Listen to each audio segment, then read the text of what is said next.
Olá!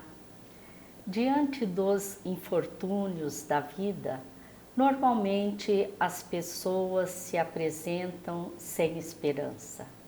Mas a esperança é fundamental, é de fundamental importância em nossa vida.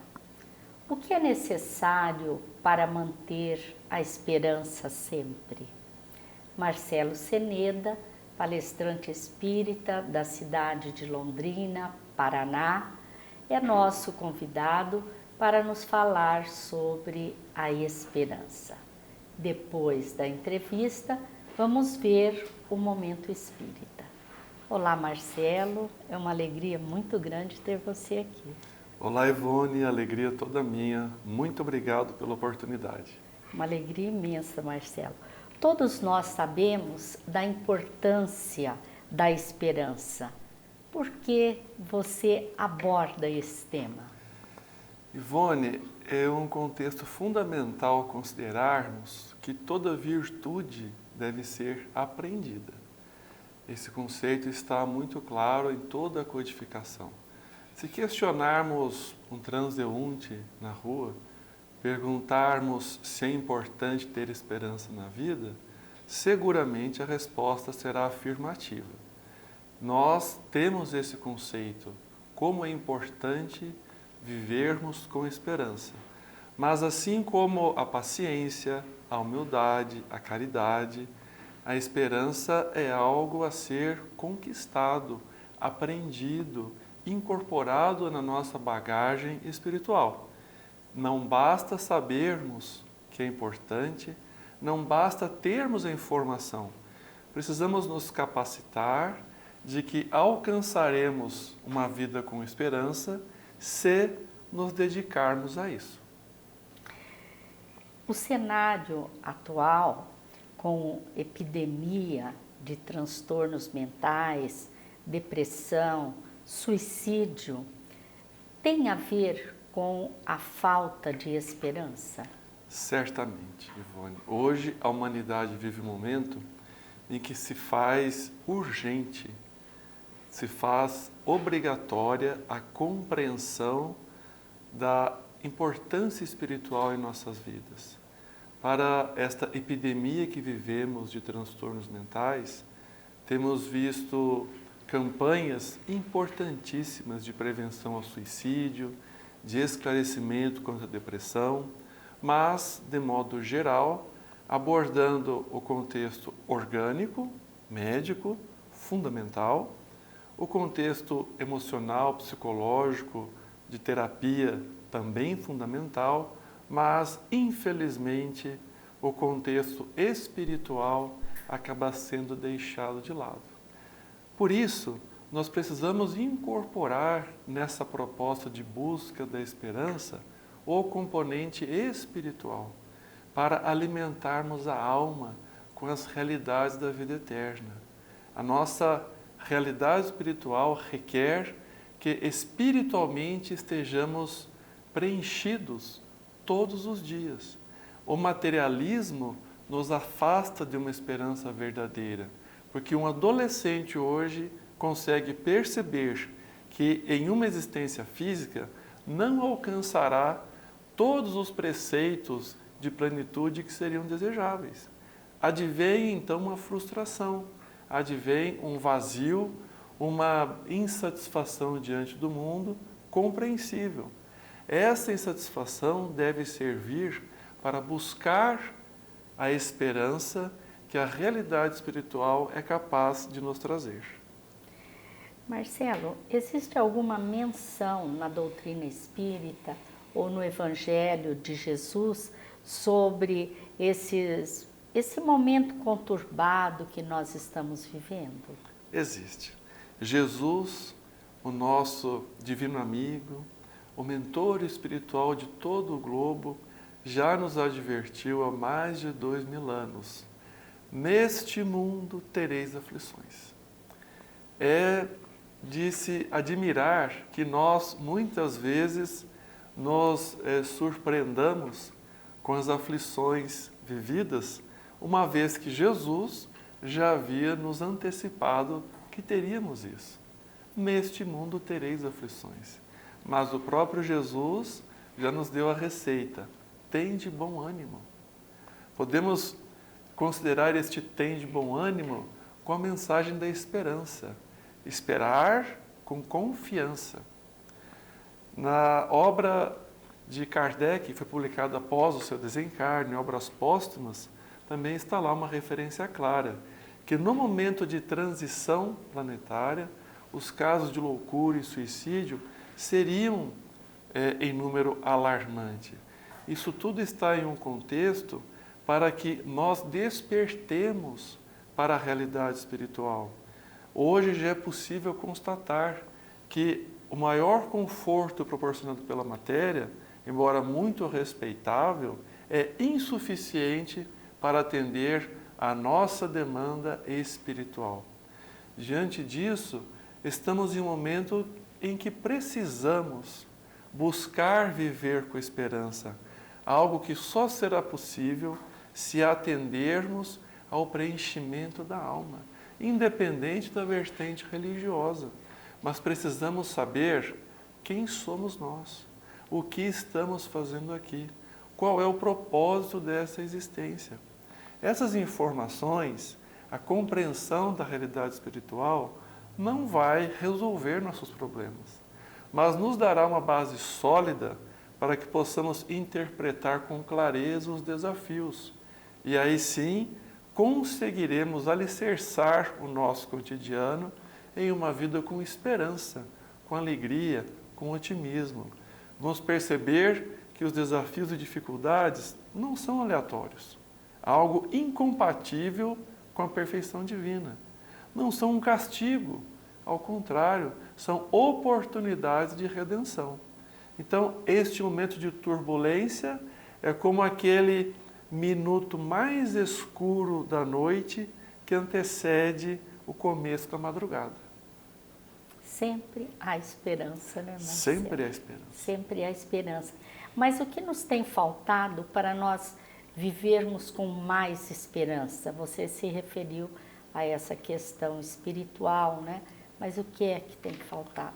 Ivone, nós precisamos nos aplicar a esta busca da compreensão espiritual e a essa construção da esperança através de uma base sólida de conhecimento, de análise dos nossos atos. Está lá na obra de Kardec, né, qual é o método mais rápido para a evolução, mais eficiente? E a resposta é muito lógica, muito simples. Já vou-lo disse um sábio da antiguidade, conhece-te a ti mesmo.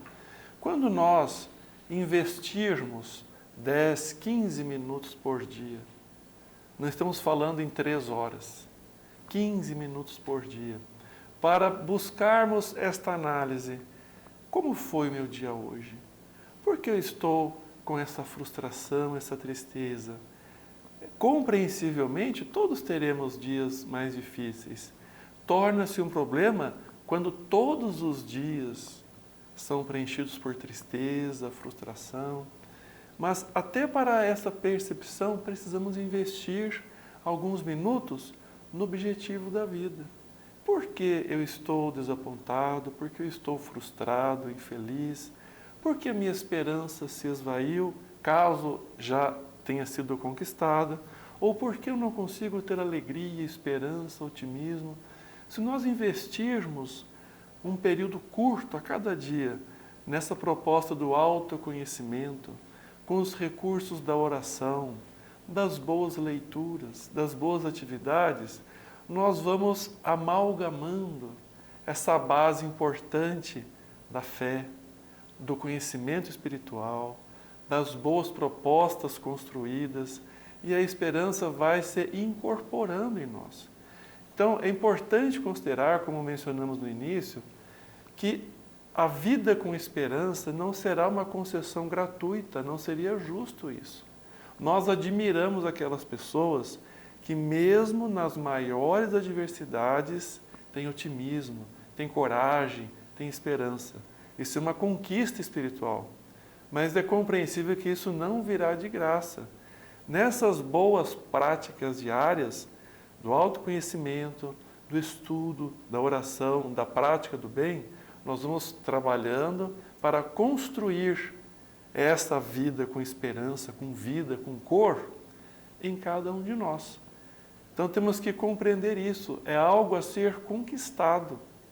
A vida feliz deve ser uma busca diária e contínua.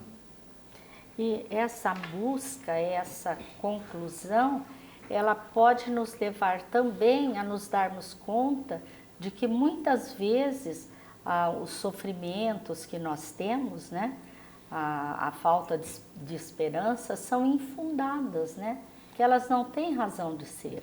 Não tem razão de ser porque, assim, todo sofrimento é um mensageiro.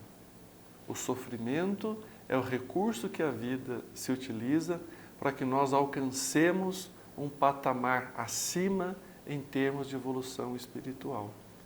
Quando Jesus fala bem-aventurados os aflitos, pode parecer um contrassenso. Como pode haver bem-aventurança em sofrimento? Mas quem está num processo de desafio já está perto da solução do problema. Lembremos aquela passagem da mulher adúltera, em que o povo apontou uma mulher que havia se equivocado. Pergunto a você, Ivone, quem estava mais próximo de se reeducar moralmente? Aquela que estava em um momento de aflição, mas identificado, ou todos os outros que tiveram que se afastar quando Jesus diz: aquele que estiver sem pecado, atire a primeira pedra. Os outros continuavam com a sua máscara de hipocrisia e estavam certamente mais distantes da educação espiritual verdadeira, do progresso moral, do que aquela pobre mulher. E quando nós aceitamos a esperança da mão estendida de Jesus, qual que é a sequência desta passagem? Jesus pergunta: mulher, onde estão os teus acusadores? Eles se foram, Senhor. Eu não te acusarei. Vá e não peques mais. Ou seja, naquele instante, ela já tinha o recurso de se reeducar. Então, o sofrimento, o desalento, a decepção, a frustração, representam o momento exato da mudança de paradigma, da conquista espiritual, desde que nós aceitemos o convite amoroso do Cristo. Muito mais interessante uma aflição que já sinaliza a bem-aventurança da solução do que aqueles outros todos que queriam apedrejá-la, que ainda estavam imersos na sua perturbação, mais longe ainda da solução do problema. E a gente observa que muitas vezes, após um sofrimento muito grande, a gente se modifica, não é isso? E é esse o propósito. Se nós soubermos aproveitar aquele desafio, nós alcançaremos um patamar acima de compreensão da vida e nesse instante o sofrimento em si perde a razão de ser. Jamais o Deus da bondade nos colocaria em posição de desafio por nada. Somente acontece quando existe algum aprendizado necessário. Tão logo nos apliquemos a este aprendizado, o sofrimento perde a razão de existir. Para o cristão, qual é o real significado de viver com esperança? Ivone, todos nós que nos colocamos como aprendizes do Cristo, temos o dever de viver com alegria, com esperança, com coragem, com bom ânimo. Porque em um combate, o soldado dedicado se alegra por estar à frente da batalha, mesmo sem saber qual será o resultado daquela peleia. Nós sabemos que o bem irá prevalecer. Nós sabemos que todo o universo é regido por um Pai de amor e bondade. Nós sabemos que qualquer que seja a adversidade, ela vai passar. Então, se nós sabemos isso, temos o dever de procurar viver cada dia nosso com esta convicção. Quando a adversidade nos visitar, paremos com esse sentimento de que azar eu tive. Olha, essa dificuldade de saúde financeira, familiar, que azar que eu tive. Isso é incompatível com a bondade divina. Quando a adversidade nos visitar, vamos nos esforçar para buscar a compreensão. O que será que eu devo aprender com isso? Como será que eu devo me portar diante dessa dificuldade? O que será que eu tenho que aprender? Porque se Deus é bondade absoluta, é como um pai que amorosamente corrige um filho. E se vislumbrarmos a realidade espiritual, a nossa condição na Terra como sendo algo passageiro, qualquer que seja a adversidade, ela será enquadrada no seu tamanho real. Então nós, cristãos, em particular os espíritas, temos o dever de buscar a construção da esperança, de modo real e honesto. Se estivermos tristes, desalentados um dia, perfeitamente, mas vamos buscar a proposta. Não é o caso de apresentarmos uma aparência de esperança, de forma alguma, mas vamos buscar diariamente esta proposta de adquirirmos este patrimônio, esta virtude que é a esperança. E de que forma o Espiritismo, ou seja, a doutrina espírita, contribui para que a gente conquiste realmente essa virtude? Ivone, a questão essencial é compreendermos que somos espíritos imortais. Quais são os aspectos mais comuns de abalarem a nossa esperança? A morte física, uma doença grave, um desafio familiar importante, uma frustração econômica. E isso, do ponto de vista material, certamente é desafiador. Mas quando nós ampliamos o nosso olhar de que já passamos muitas vezes pela Terra, passaremos outras mais, que esta é uma das etapas de evolução e que o nosso melhor propósito aqui é aprendermos com cada situação que se apresente a nós. Os problemas continuarão existindo, mas eles estarão sendo enquadrados no seu tamanho real. Se a cada noite nós tivermos esses 15, 20 minutos de reflexão, evangelho no lar, uma leitura saudável, nós vamos considerar, realmente meu dia foi difícil, é verdade, essa situação é desafiadora, mas somos herdeiros da vida eterna. Nós temos uma trajetória de felicidade a nos aguardar. Vamos perseverar. Isto vai passar e a vida vai seguir. E como construir uma vida com alegria, esperança, otimismo? Tem uma frase que eu gosto muito, que eu ouço repetidamente da minha sogra. Ela diz assim: em planejar-vos reside o segredo do sucesso. Então nós nos planejamos acertadamente para a questão da profissão, para os bens materiais, a casa, o carro, perfeitamente. Isso é adequado. Mas temos que nos planejar para as aquisições espirituais, porque, verdade seja dita, este é o compromisso nosso aqui. Então, uma vez que nós estabeleçamos uma rotina, uma proposta, um planejamento de uma vida com esperança, a cada dia, se nós nos empenharmos, essa conquista virá. A resposta da pergunta 894 do Livro dos Espíritos apresenta a seguinte sentença: nos espíritos superiores, o bem se tornou um hábito. Eu tenho lido essa frase, eu tenho mencionado aqui várias vezes, em outros locais em que divulgo a doutrina espírita, porque é de uma assertividade fundamental. Tudo aquilo que nós almejarmos deve ser trabalhado diariamente. Agindo assim, conseguiremos uma vida com esperança. Com certeza, né, Marcelo? A doutrina espírita nos auxilia muito nessa compreensão de espíritos eternos que somos, né? Marcelo, muito obrigada pela sua participação. Eu que agradeço, foi um grande prazer. Agradecemos a todos vocês que estão conosco. Vamos agora ver a mensagem do Momento Espírita, que é um trabalho realizado pela Federação Espírita do Paraná, e desejo a todos muita paz. Ando devagar porque já tive pressa. Pressa de ter tantas coisas, de chegar a tantos lugares. Pressa do ter, do parecer. Mas hoje ando a passo lento, pois já entendo que a vida é uma busca de si mesmo, do ser.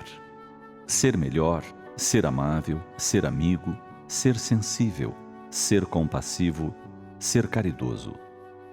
Hoje compreendo que é preciso paz para poder sorrir, pois o sorriso verdadeiro, a felicidade autêntica, vem da paz de espírito, a paz de consciência de quem segue o caminho do bem a todo custo. Entendo também que as chuvas são bem-vindas e que sem elas não há floradas, pois é preciso chuva para florir. A dor nos esculpe a alma quando bem entendida, quando bem absorvida nos passos diários da lida. Ando devagar porque já tive pressa. Pressa do sucesso a qualquer custo. Pressa de ser popular, de ser o primeiro, de agradar a todos. Mas hoje ando tranquilo, percebendo mais as manhas e as manhãs, o sabor das massas e das maçãs, absorvendo a vida em toda a sua plenitude. O viver pode ser o mesmo, as circunstâncias podem permanecer inalteradas, mas minhas lentes são outras. Enxergo tudo de outra forma. E o mais importante de tudo, descobri que para cumprir a vida, para cumprir meu papel, minha missão aqui, preciso compreender minha própria marcha. Sêneca, antigo sábio, afirmou que nenhum vento é a favor para quem não sabe para onde ir. Então compreender a marcha é fundamental. Precisamos saber para onde estamos indo. Precisamos saber o que é nossa marcha, nossa vida. Só então posso ir tocando em frente, com simplicidade e devoção, com alegria e coração. Pois todos temos talento, todos carregamos o dom de ser capaz e ser feliz. A felicidade não é para poucos, não. É para todos. E cada um a vai encontrando no seu tempo, no seu momento, da sua forma. Ando devagar porque já tive pressa. Pressa de partir. Já quis desistir de tudo em alguns momentos. Mas hoje ando como que em câmera lenta, com a coragem de quem quer ficar e ver tudo até o fim. Carrego esse sorriso porque já chorei demais. Mas isso não quer dizer que não voltarei a derramar alguma gota dos olhos. Significa apenas que os sorrisos serão a regra, a lágrima, exceção. Ando devagar no passo curto dos meus filhos, pois se resolver andar acelerado, os deixarei para trás. Ando devagar para perceber o sabiá cantador, pois se torno minha vida uma bomba relógio, deixo de perceber a vida que passa ao largo de meus passos. E assim, os sabiás deixam de existir. Ando devagar para ainda conseguir olhar onde piso e não esmagar nada, nem ninguém, com minha desatenção ou deselegância.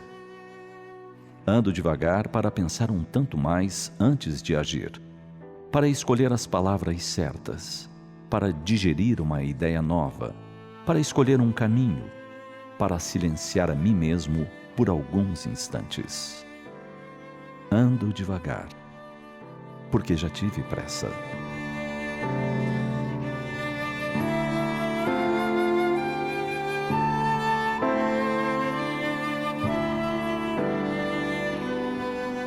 A vida é especialmente rica para que se passe por ela às pressas, sem atentar para os detalhes. O mundo é pleno de belezas para que se o percorra aos saltos, sem nos determos a descobrir as belezas das flores, o segredo das matas, o encanto das fontes. Pensemos nisso.